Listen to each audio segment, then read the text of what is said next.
থেকে শুরু হলো নিজেকে দেওয়া চ্যালেঞ্জের দিন। ডিসিপ্লিনে থেকে নিজের জীবনযাপন করা। আমার জন্য এই চ্যালেঞ্জটা খুব কঠিন, বাট আমি করব। পথটাকে সহজ রাখতে গেলে এই ডিসিপ্লিনটা খুব দরকার জীবনে। সঙ্গে নিলাম আমার মেয়েকে।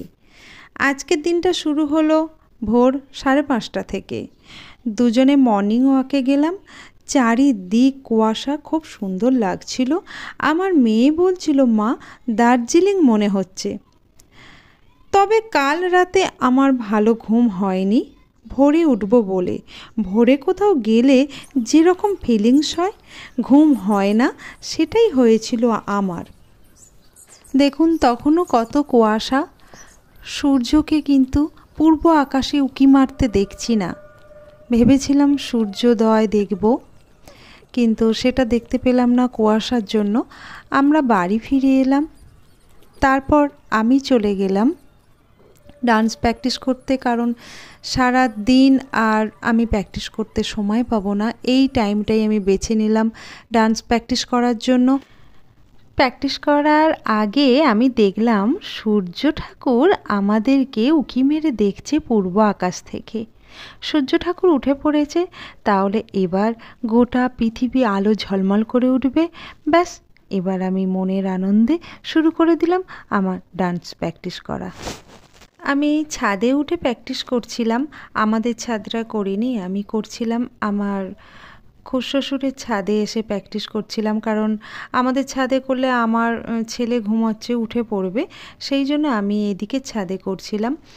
ডান্সের সঙ্গে করলাম একটু কত্থকটাও প্র্যাকটিস। কত্থকটাও খুব ভালো করে একটু মন দিয়ে প্র্যাকটিস করে নিলাম। নিয়ে আমার মনটা ফ্রেশ হয়ে গেল। আমার ডান্স প্র্যাকটিস করার পর ভীষণ ভালো লাগলো।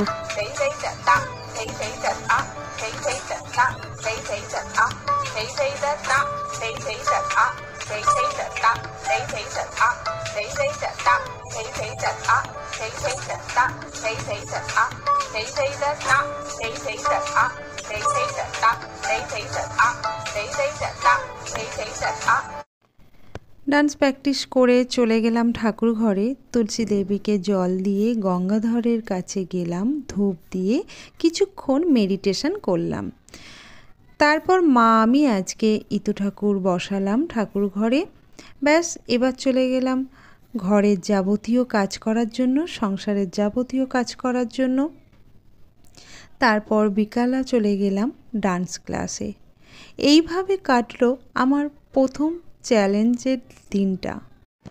চ্যালেঞ্জের দিনগুলো সব তুলে ধরতে পারবো কি না প্রতিদিন আমি জানি না, কারণ এডিটিং করার সময় পাই না সব সময় বা রোজ।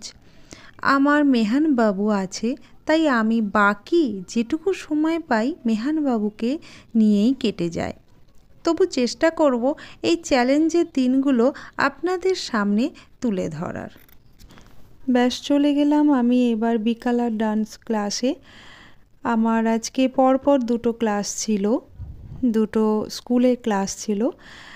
তো যখন আমি ক্লাস করি তখন আমার আর কোনো কিছু, কারোর কথা কোনো কিছু মনে থাকে না। ভীষণ ভালো লাগে ডান্সের ক্লাসগুলো করতে, নিজের ডান্সের ক্লাস করাতে এবং নিজেও করতে। চলুন আজকে আপনাদের সাথে সেটুকু একটু শেয়ার করে নিই।